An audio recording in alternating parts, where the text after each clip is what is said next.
desde mi perspectiva retumbaron y retumbaron fuerte. Y alguien que ha estado, me lo quiero imaginar, con una sonrisa en el rostro, además de muy ocupado, pero muy entretenido, analizando el entretejido, desmenuzando los mensajes, dándole lectura a los discursos, es precisamente el doctor Jesús López Almejo, profesor de Relaciones Internacionales, nuestro amigo, a quien saludo con mucho gusto. Profe, ¿cómo te va? Muy buenas tardes ya. Hola Vicente, buenas tardes. Pues listos para darle el análisis de este tema tan interesante y que a la vez es complejo, Vicente. Oye, profe, a ver, ¿cómo viste? Muchos desde la oposición dicen que fue un fracaso y una vergüenza, una burla, que el presidente haya invitado a Nicolás Maduro, al Díaz-Canel, que haya estado representado el gobierno de Ortega de Nicaragua. Otros aplauden a los presidentes de Paraguay y de Uruguay por denunciar ahí en su cara a Nicolás Maduro. Otros consideramos que es un gran éxito porque la CELAC no había sido convocada, no se habían reunido. Celebramos los discursos del presidente Andrés Manuel López Obrador. ¿Tú qué viste? ¿Qué entiendes? ¿Cómo desmenuzárselo a la gente, mi querido Jesús López Almejo? Pues mira, primero hablando de lo interno y de la interpretación que la oposición mexicana hace, me parece que hacen el ridículo, y hacen el ridículo, Vicente, porque siguen sin entender que mientras sean una oposición que abiertamente desacrediten todo lo que hace el presidente López Obrador, que por cierto tiene un 73% de aprobación, es decir, que poco más de 7 personas de 10, a pesar de la guerra de calumnias, de los ataques en los medios tradicionales principalmente, que están convertidos en un verdadero partido político o ya quisieran sumarse a un verdadero partido político opositor, pues no han mermado para nada la popularidad del presidente, Vicente, y por más que se aferran, por más que lo intentan, recurriendo a todo tipo de estrategias, incluidas las supuestas críticas de congresistas estadounidenses o de funcionarios de Europa o de activistas de Sudamérica, pues prácticamente lo que vemos es que la gente en México ve dos proyectos como el presidente López Obrador lo había anunciado hace 20 años. Un proyecto que busca nuevamente enredos cupulares y privilegios cupulares para unos cuantos, para empresarios, para cierta población de la élite mexicana. Y lo que vemos en estos partidos que siempre negaron que se iban a unir, el PRI, el PAN y después el PRD sirviéndoles de tapete, pues es que sí había dos proyectos y en uno de ellos estaban ellos y en otro estaba el proyecto que encabeza el presidente López Obrador. Entonces, digamos que se le pinta una raya más al tigre, Vicente, en cuanto a que a la oposición haga lo que haga el presidente López Obrador, siempre le van a criticar. Y mira, para muestra, más allá de lo que vimos en el contexto de la independencia, el grito de la independencia con el presidente de Cuba, más allá de lo que vimos en la CELAC, pues para muestra basta el botón. Marcelo Ebrard y Tatiana Cloutier en la Casa Blanca siendo recibidos al más alto nivel por Kamala Harris, por Anthony Blinken y por Mayorkas, y como ya no pudieron decir nada más, pues dijeron el vestido de Tatiana Cloutier, qué pena, qué vergüenza. Es decir, pasan de lo pintoresco a lo caricaturesco y a lo ridículo, en el sentido de que ellos conciben la política de los años 50 macartista, simplista e infantilista, de blanco o negro, y todo lo que no esté dentro de su esfera de influencia y de control lo pintan como negro. Y bueno, pues la sociedad ya avanzó y la sociedad ve que hay una oposición mezquina en México, corrupta, además que protege a corruptos, que prácticamente no tiene idea de cómo presentar un proyecto alternativo al de la 4T. Y por otro lado, pues sí, señalar que el presidente López Obrador, me parece, y esto lo tengo que decir claro, juega con fuego en Estados Unidos, porque me parece que también ha hecho una interpretación correcta, que algo pudiera salir mal sin duda, pero ha hecho una interpretación correcta que los panistas y los priistas no lograron hacer de tiempos atrás. Y la interpretación es que en este momento Estados Unidos está extremadamente dividido entre los demócratas y los republicanos.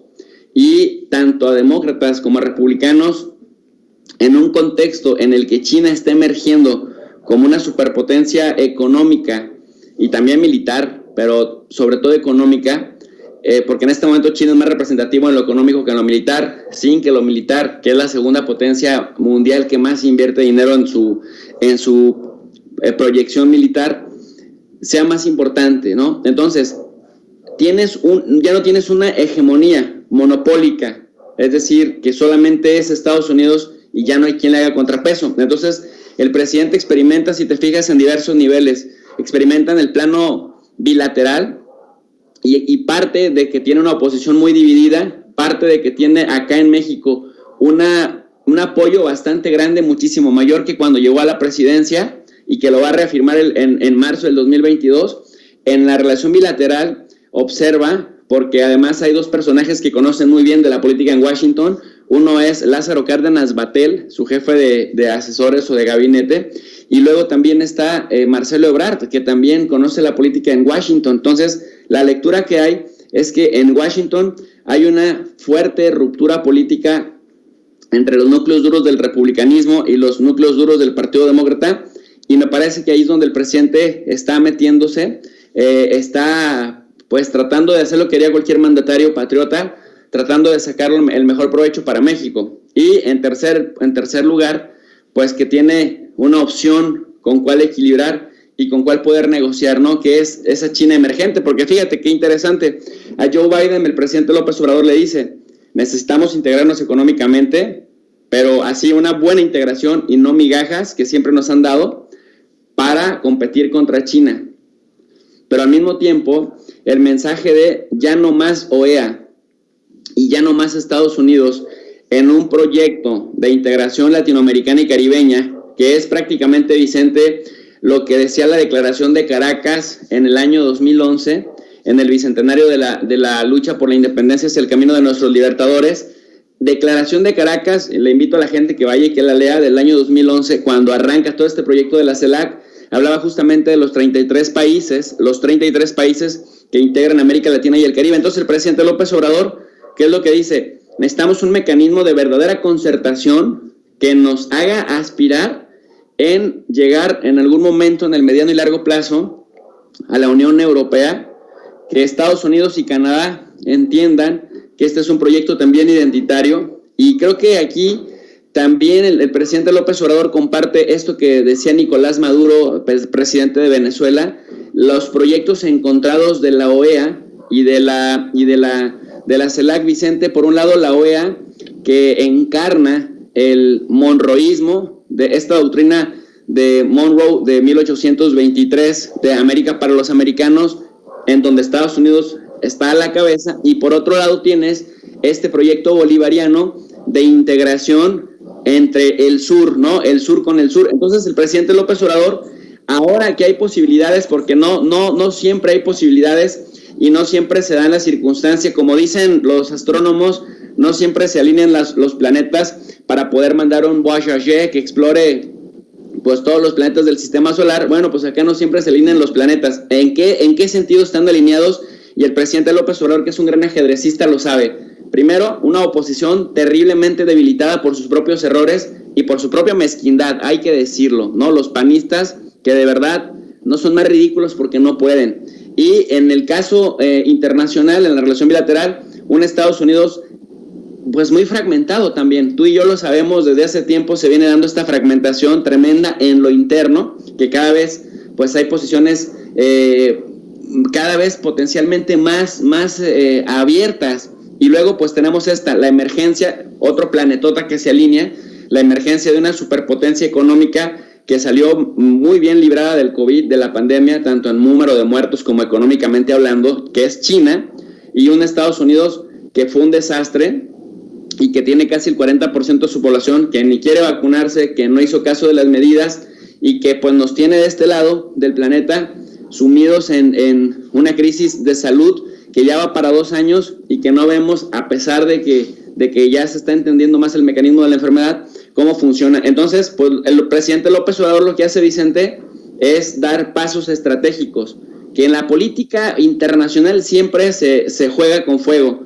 pero me parece que el presidente López Obrador, pese a lo que muchos críticos digan, que no está siendo cuidadoso, me parece que al contrario, está metiendo el acelerador cuando tiene que meterlo, porque los planetas se alinearon, y se contiene cuando hay que contenerse, como ya lo vimos que hizo con Donald Trump, cuando Trump era un presidente indescifrable, Vicente.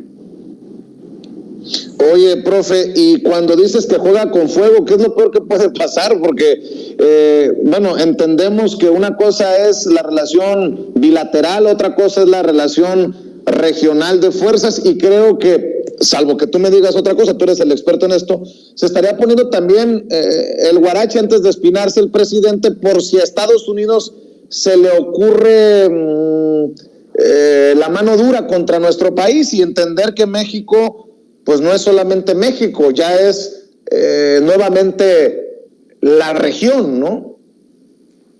Sí, mira, me refiero justamente a eso, a que llegue a ser presidente o a que lleguen a tener mayoría congresistas, ya sea del Partido Republicano o ya sea del Partido Demócrata, congresistas del estilo de la congresista cubano-estadounidense de la Florida, del Distrito 27 que mencionabas hace rato, la Lili Telles, María Elvira Salazar, de la Florida.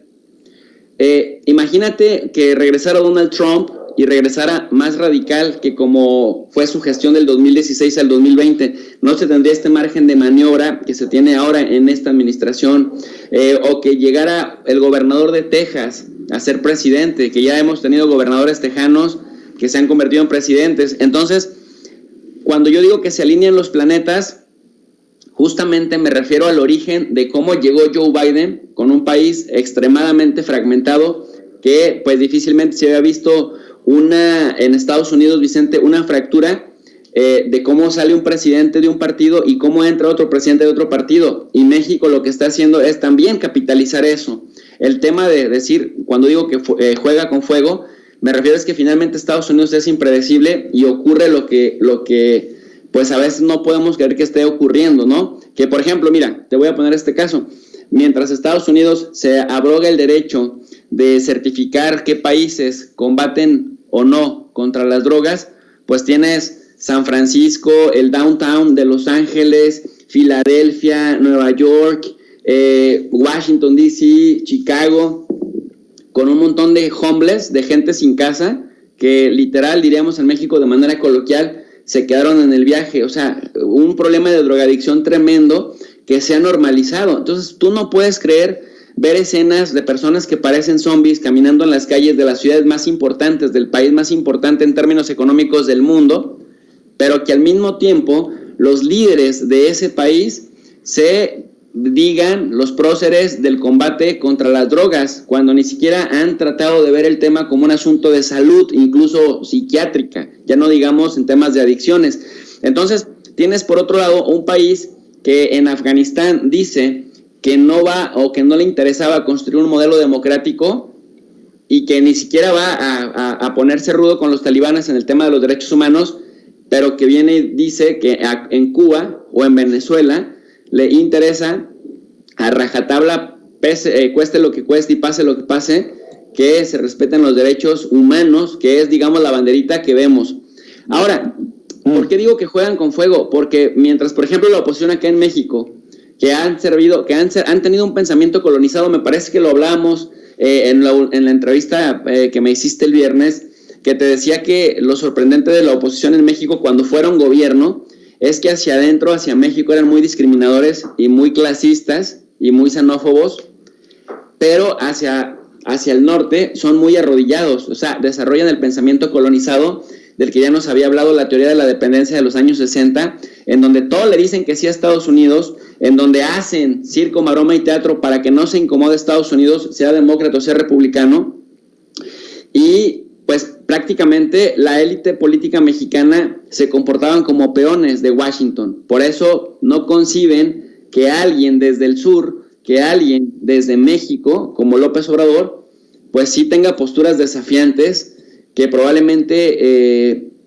lo hace porque tiene un gran respaldo al interior de México, y también eso, una rivalidad, digamos, con Estados Unidos catapultaría su imagen no solamente en nuestro país, sino en América Latina. Pero hay cosas que pueden salir mal, y entre esas justamente que no se terminen de activar los proyectos de integración regional también económicos hacia América del Norte, y que vengan demandas por parte de empresas estadounidenses de que México no cumple con las cláusulas del Tratado de Libre Comercio, es decir, pretextos que puedan estar saboteando lo que resta del sexenio, Vicente. Y como todo, pues es parte de la normalidad de una relación compleja con diferentes aristas. Oye, profe, y grábeme, don David, por no dejar, porque leía a las Margaritas Zabalas, a las Marianas Gómez del Campo este fin de semana, una figura opositora a la 4T, al presidente Andrés Manuel López Obrador, es una actriz, Claudia Ramírez, y pues quedan reducidos al meme de Twitter de los creadores de Me voy de México si gana López Obrador, luego de los discursos de los presidentes de Paraguay y Uruguay contra Nicolás Maduro.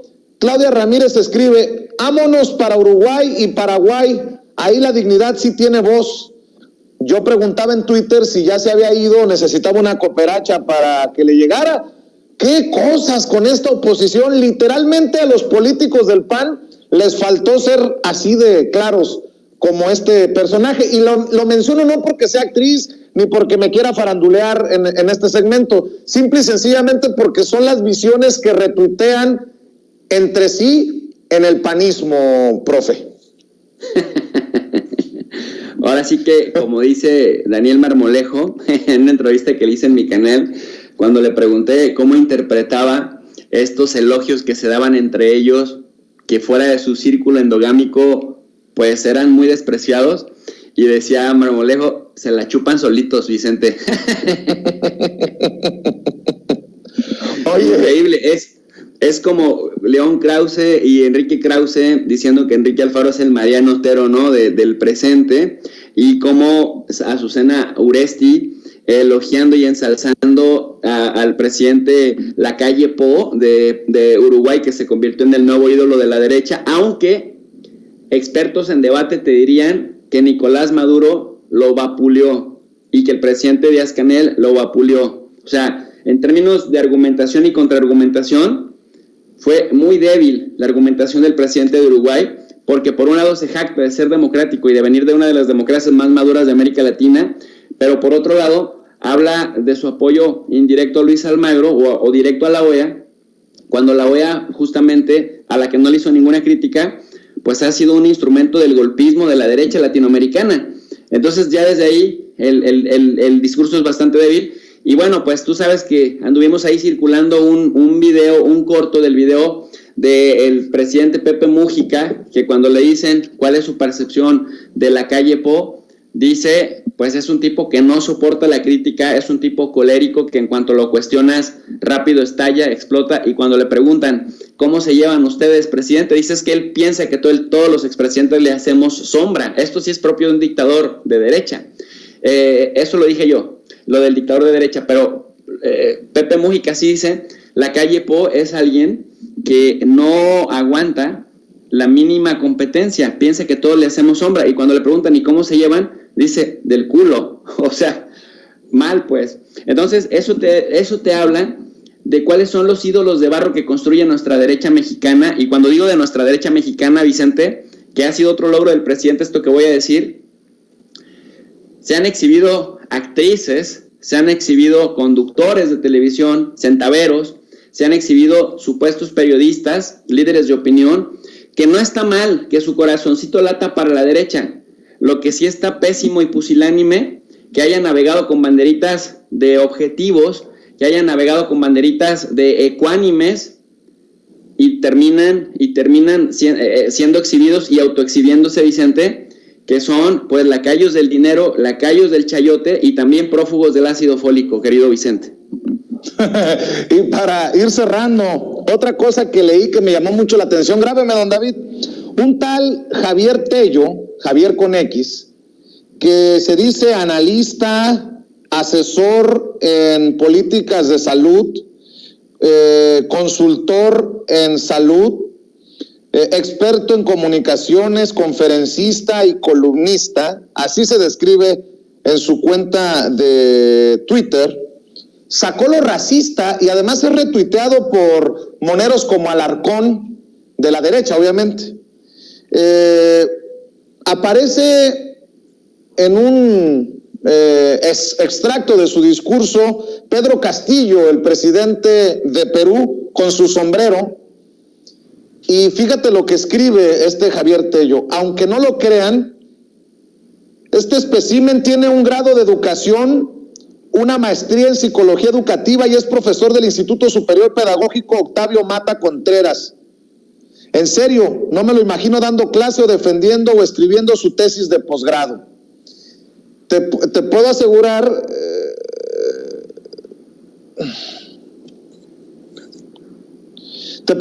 que no se refiriera a sí mismo como lo hace del presidente de Perú. Qué hijo de puta, la verdad. Mira, Vicente, se comportan como tal, se comportan como verdaderos mezquinos y se comportan ignorando incluso cosas que la opción política que ellos representan y que defienden hoy en día, que es la calderonista, también firmó en esta declaración, en esta carta de Caracas que te mencionaba al principio de la intervención, Vicente, querido. Dice la CELAC, y ahí participó abiertamente Felipe Calderón, porque también dentro de la declaración de principios de la Carta de Caracas, o de la Declaración de Caracas, que da origen ya institucional a la CELAC en 2011, dice que tengamos la sabiduría de tener unidad, reconociendo nuestra gran diversidad, para que la unidad no opaque la diversidad cultural que representan esos 33 países de América Latina y el Caribe.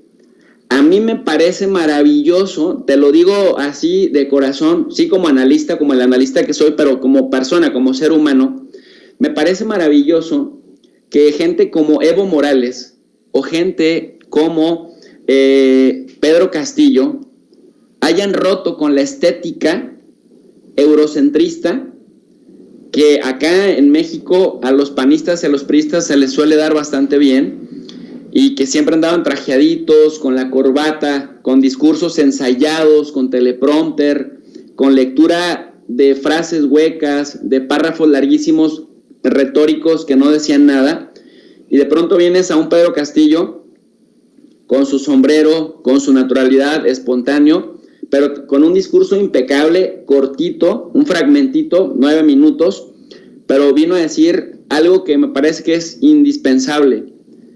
Unidos todo, desunidos nada. Me parece que es un mensaje más poderoso, con mayor visión geopolítica, que todos estos que se sienten gente de la alta alcurnia, a costillas del presupuesto público, porque eso me queda claro que después de llorar por la orfandad del chayote en la que se encuentran, les resurge su trauma de que son de la alta alcurnia y se convierten en gente racista. Me sorprende que este señor, que dice que es un señor viajado, letrado, culto, etcétera, pues yo no conozco sus libros, no conozco la contribución que ha hecho a la teoría social y política, no conozco su contribución metodológica para estudiar las relaciones internacionales, y además, expresándose así, lo único que me queda claro que ni siquiera lee lo que critica, porque en la Declaración de Principios de Caracas, en donde participó la derecha mexicana muy activamente, justamente decía yo, una de las cosas que hacían bastante énfasis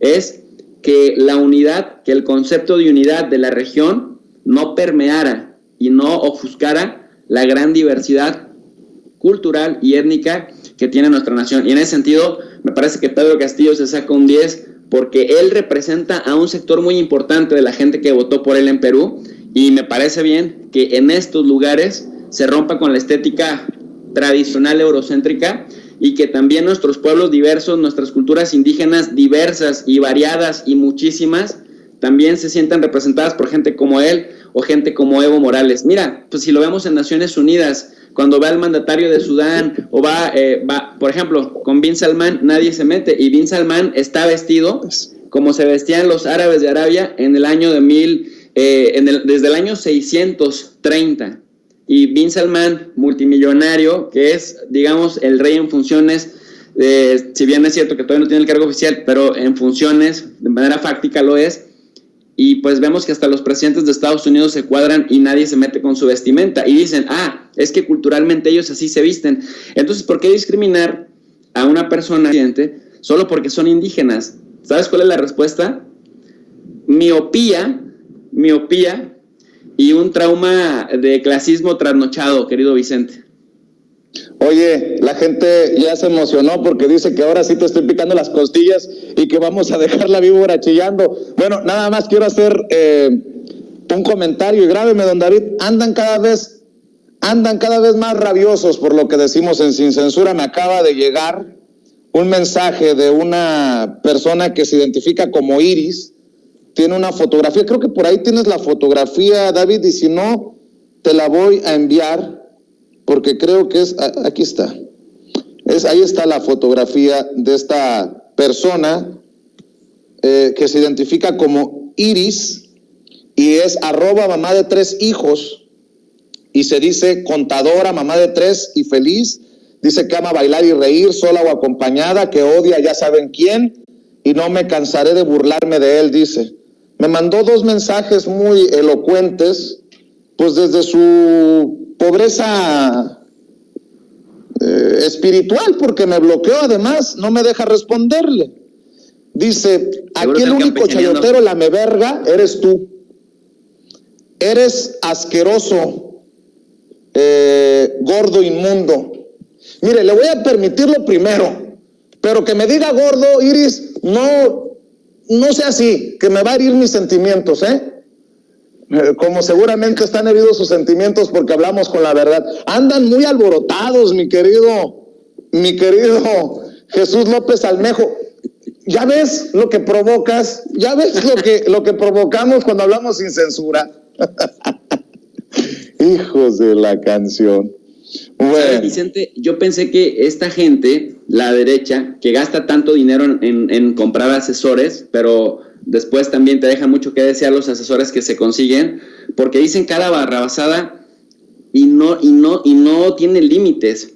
Es decir, si fueran más estratégicos, y quizá aquí les mando un poco de luz de por dónde está la ruta, ellos siguen creyendo que con las mentiras que repiten con su pandilla de medios, el Reforma, el Universal, el Heraldo, el Excelsior principalmente, que literal el Excelsior está convertido junto con el Reforma en 2 aparatos de propaganda goebbeliana muy claro, ¿no? Piensan que a base de repetir mentiras y que a pesar de que los cachan una y otra vez y quedan exhibidos, no se disculpan, no ponen fe de ratas, no presentan pruebas, todo es discrecional, alguien de la presidencia les dijo, un contacto de alto nivel de tal secretaría es el que les filtra la información, luego dicen, es que no podemos decir quiénes son nuestras fuentes, pero te das cuenta que, porque esto es bien importante, siempre el tiempo va a poner a cada quien en su lugar, y a estos diarios, que siempre tienen a alguien de confianza en presidencia o en alguna secretaría o alguien que supuestamente les filtra cosas, pero ellos nunca presentan evidencia,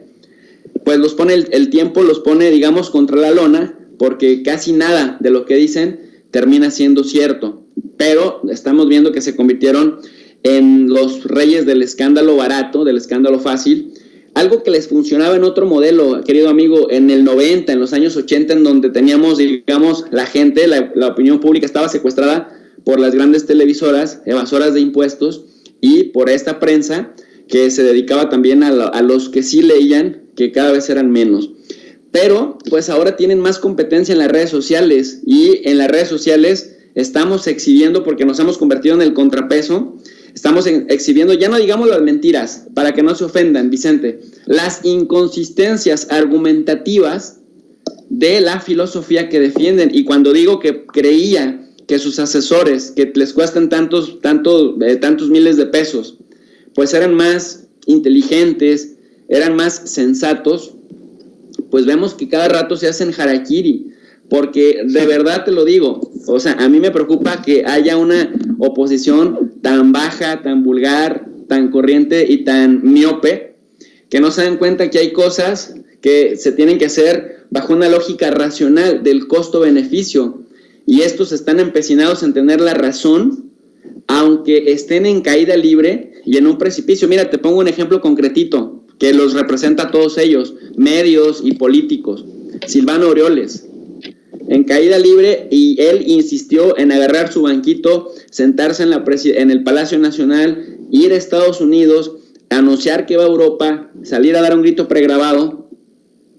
Y cuando tú ves si esto tiene alguna razón lógica de ser más allá de su propio blindaje personal, que dices, a ver, tiene sentido, la gente en Michoacán sí se siente, sí lo respalda, sí se siente mejor, sí le aplauden. No, o sea, hasta para la derecha, cosas que hacen otros miembros de la derecha son indefendibles.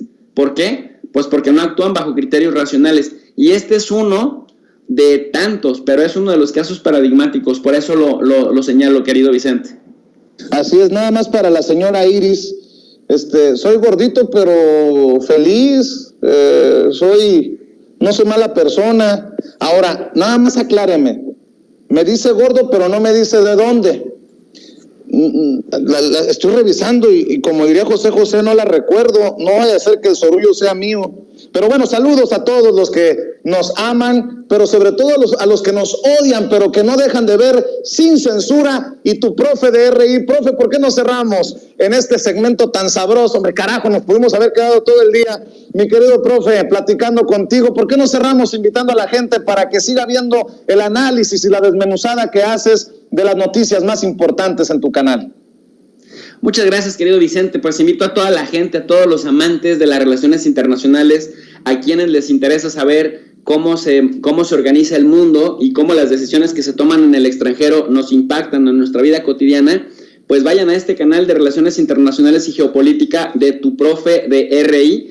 RI significa Relaciones Internacionales, y como se hace en la universidad, damos clases gratuitas de organismos internacionales, de geopolítica, de relaciones internacionales, analizamos todos los escenarios regionales, y siempre con el plus, Vicente, les ponemos en la descripción de cada video una lectura gratuita en formato PDF de las mejores editoriales, en español, por supuesto, para que la gente vaya haciendo su propia biblioteca digital de manera gratuita, porque creemos que la verdadera transformación, la que dura, la permanente, de mediano y largo plazo, es la reforma educativa, pero educativa en la mente de la gente. O sea, la gente que se educa es la que verdaderamente se transforma, y en ese sentido queremos poner un granito de arena. Educación gratuita, educación universitaria gratuita para todo el mundo, acompañado de lecturas académicas reconocidas a nivel internacional, completamente gratis, porque queremos que el único requisito para poder aprender, pues sea querer aprender. En el canal de tu profe de RI, ahí vamos pianito, pero ya vamos armando una masa crítica de gente que cada vez que se me olvida poner una lectura me reclaman, y eso es señal de que la gente también está leyendo, más allá de escuchar nuestras clases que las damos a las 4:30 de la tarde y a las 10:30 de la noche en el Club de los Desvelados, en donde pues tenemos una muy buena interacción para pues analizar las relaciones internacionales, Vicente. Gracias por el espacio, y pues invitados todos al canal de tu profe de RI. Yo te mando un abrazo y te agradezco siempre tu generoso detalle de acompañarnos extensamente en Sin Censura. Te mando un abrazo, profe, estamos al pendiente. Abrazo fuerte, bonito día. Gracias, el profe de RI, Jesús López Almejo, ya está más puesto que un calcetín, porque como lo he visto tirar madrazos este fin de semana a Tito Zurita, el más activo de nuestros amigos tuiteros. ¿Cómo estás, Tito? Te mando un abrazo. ¿Cómo te ha ido? Hola, ¿qué tal? Muy buen día. Bueno, tardes allá, ¿verdad? Aquí todavía